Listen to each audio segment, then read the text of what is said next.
नए भारत का सपना लेकर आरसीएम की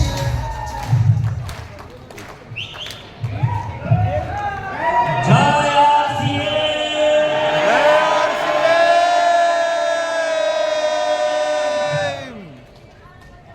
ग्रीन टेक्निकल किसके पास है? तैयार हैं?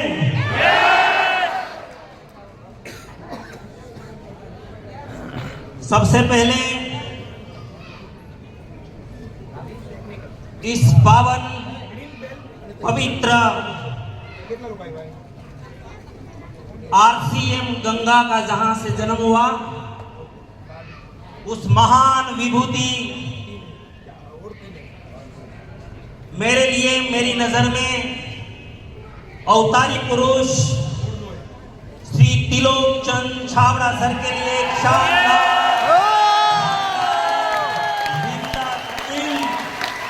तालियां।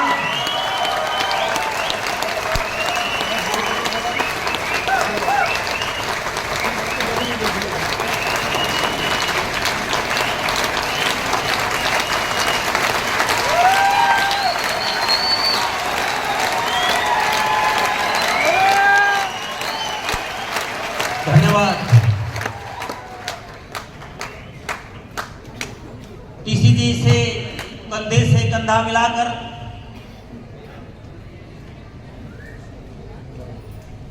जिसने न रात देखा, न दिन देखा, न भूख देखी, न प्यास, ऐसे प्रियंका दीदी के लिए शानदार, जानदार, जबरदस्त ताली।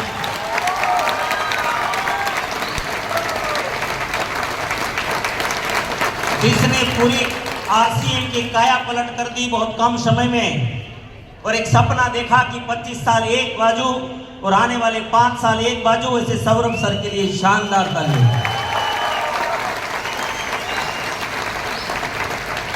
हमारे सभी सीनियर्स के लिए जिन लोगों ने आज आरसीएम को यहां तक पहुंचाया है, वो सभी महान लीडरों के लिए एक बार शानदार ताली।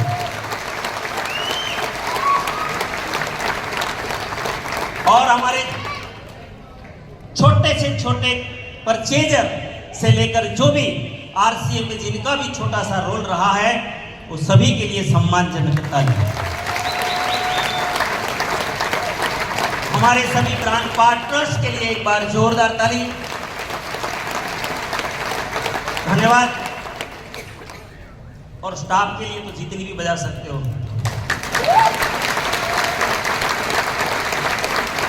और मुझे लगता है कि शायद दिनेश भाई को ये बोलने के लिए भेजा।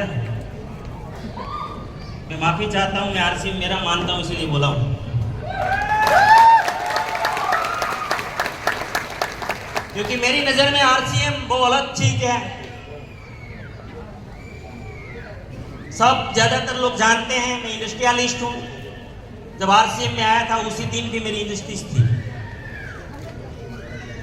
मैं बचपन से गीता जी का उपासक रहा और बचपन से मनुष्य जीवन का पर्पस मुझे मिला था। श्रीमद् भगवत गीता में अर्जुन ने भगवान को सवाल पूछा कि मनुष्य कौन? तो भगवान ने एक लाइन में जवाब दिया कि मम वर्तमान वर्तन्ते मनुष्य पार्थ सर्वसः। अर्जुन 100% अवतारी पुरुषों को जो फॉलो करता है वही सिर्फ मनुष्य है। अर्जुन ने कहा कि भगवान ये हमारा काम नहीं है, कुछ साफ साफ बताओ ना। तो भगवान जवाब देते हैं कि अवतारी पुरुष इस धरती पर क्यों आते हैं, आके करते क्या हैं। मैं और थोड़ा विस्तार से बताता हूं कि परित्राणाय साधूनां विनाशाय च दुष्कृतां धर्म संस्थापनार्थाय संभवामि युगे युगे।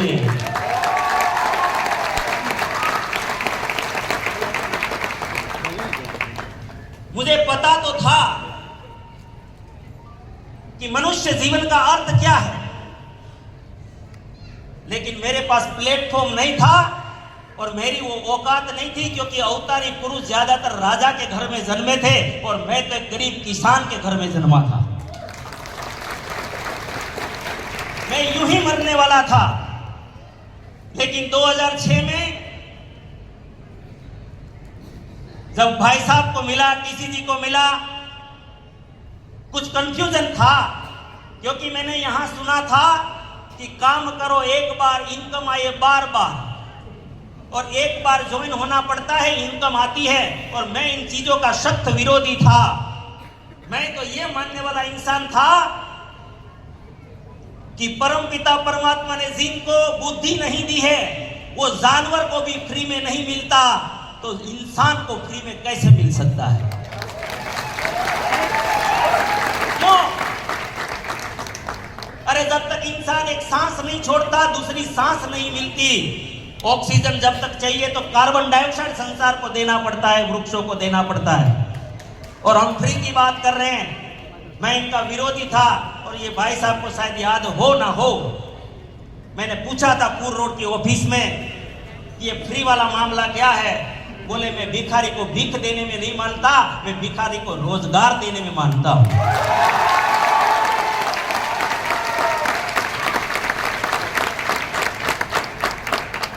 और 2 लाइन खाली प्राण गिनती उसी दिन बोली थी कि मैं इस संसार का एक एक सपना पूरा कर सकता हूं। ये सिस्टम में दम है। खुशहाल यहां पर हर जन हो, सुख शांति से पूर्ण जीवन हो। लेकिन शर्त मेरी ये है कि सब काम करे अपना अपना, और खुद पूरा करे अपना सपना। यहां फ्री में कुछ भी नहीं। काम करो, सोचा नहीं होगा हो देगा। मेरा सवाल जो था वहीं पे खत्म हो गया। मैं भाई साहब को बोला था उसी दिन, जानता नहीं था तो अहंकार भी था थोड़ा। मैंने भाई साहब को बोला था, अगर आपकी बोला था कि अगर आपकी प्रोडक्ट में दम है ना, तो आरसीएम को मेरी इमेज से करूंगा, मेरी गुडविल से करूंगा मैं। उस समय कुछ भी पता नहीं था, मुझे कॉन्सेप्ट बहुत पसंद था। आज साथियों, आप आरसीएम को क्या मानते हो मुझे नहीं पता। मैंने जितना स्टडी किया है अवतारी पुरुषों का, मैं आपको खुला बोल सकता हूं कि इस दुनिया में जितने भी रिवॉल्यूशन हुए हैं, क्रांतियां हुई हैं, वो विचारों से हुई है, वाणी से हुई है। संसार की पहली और पहला महापुरुष है इस धरती पर। सबने विचार दिया, वाणी दी, लेकिन पहला ऐसा कैरेक्टर है इस संसार का जिसने साकार करने के लिए प्लेटफॉर्म दिया।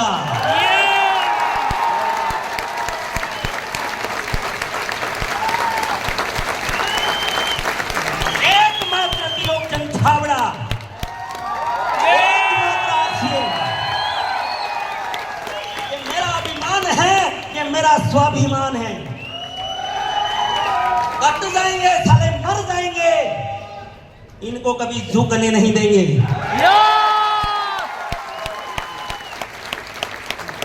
क्यों? क्योंकि परित्राणाय साधूनाम, सज्जन लोग संसार में सज्जन बढ़े ऐसा प्रयास करते हैं, लेकिन उसकी चलती नहीं है। तब कोई अवतारी पुरुष आता है और सज्जनों का सहारा बनता है। आरसीएम ने किया विनाशाय दुष्कृताम। अवतारी पुरुष आते हैं और जो समय में आते हैं उस समय की जो भी चैलेंजें होती है, वो चैलेंजों को खत्म करके उतार जाते हैं। आज राक्षस तो नहीं है, असुर तो नहीं दिखते हैं, शायद अंदर तो पड़े हैं, लेकिन आज इस देश का ऐसे ऐसे राक्षस है। सबसे बड़ा राक्षस है बीमारी। सबसे बड़ा बच्चों को मार रहा है, युवाओं को मार रहा है। हर 30 सेकंड में हार्ट अटैक हो रहे हैं। आज उस राक्षस को मारने का काम आरसीएम के प्रोडक्ट ने किया है। दूसरा राक्षस, अभाव का राक्षस। आज आर्थिक भाव में बहुत बड़ी चैलेंजें खड़ी हो गई है। कुछ लोगों का शोषण करके कुछ लोगों को ज्यादा बड़ा कर दिया जाता है। आज आरसीएम ने यह असमानता को खत्म करने का पूरा प्रयास किया है। और तीसरा राक्षस इस देश में आज है वो समानता, नात जात का भेदभाव। आज आरसीएम ने एक नात जात सब मिटाकर पता नहीं कौन धर्म, कौन जाति, कौन ज्ञाति, कौन भाषा, आज सब एक दूसरे को गले लगा रहे हैं। क्या आरसीएम राक्षसों को खत्म नहीं कर रहा है? तो दूसरा चरण भी आरसीएम कंप्लीट कर रहा है। विनाशाय च दुष्कृताम और धर्म संस्थापनार्थाय। दुनिया धर्म को हिंदू, मुस्लिम, सिख का ईसाई बोलती है, लेकिन असली धर्म क्या है? मैं अगर किसी का पति हूं तो मैं मानता हूं मेरा पति धर्म क्या है। अगर कोई पत्नी है तो पत्नी का धर्म क्या है, भाई है तो भाई का धर्म क्या है। ऐसे सब जगह अपने अपने धर्म हैं। अगर हम वो धर्मों का पालन कर ले तो मुझे नहीं लगता हमें झगड़ों में पड़ने की आवश्यकता है। और वो आरसीएम ने करके दिखाया है। हेलो, इसीलिए समझना है तो इशारे में समझ जाइए। ये कार्य को कोई बिजनेस ना समझे, ये गलती कभी मत करे। अगर ये बिजनेस करना होता तो हम एक तेल क्यों लाते? गुजरात मूंगफली का मांग रहा है, साउथ में 3 राज्य नारियल का मांग रहे, आधा भारत सरसों का मांग रहे।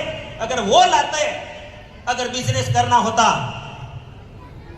लेकिन आज एक ही चीज कि मुझे बिजनेस नहीं करना, मेरा स्वास्थ्य रक्षा का अभियान मुझे साकार करना है देश के लिए। हेल्थ कार्ड के अलावा कुछ आएगा ही नहीं।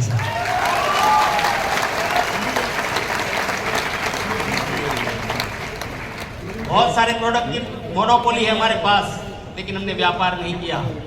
इसीलिए जो आज शायद पहली बार आए हैं इस सभा में, और मैं सभी को ये कहना चाहता हूं कि अगर आपको कोई कंफ्यूजन है, विश्वास नहीं आएगा, मैंने जो बात कही नहीं आएगा, हमारे साथ बैठिए। हम आपको एक एक चीज का क्लियर करेंगे, एक एक कंफ्यूजन क्लियर करेंगे। लेकिन अब हमें आपका साथ चाहिए, नहीं तो देश बर्बाद हो जाएगा, कुछ नहीं बचेगा। इसीलिए हम सहकार मांग रहे हैं। ये रूपांतर यात्रा का और कोई अर्थ नहीं है, बस हमें सहकार चाहिए, जागरण चाहिए। बहुत बहुत धन्यवाद।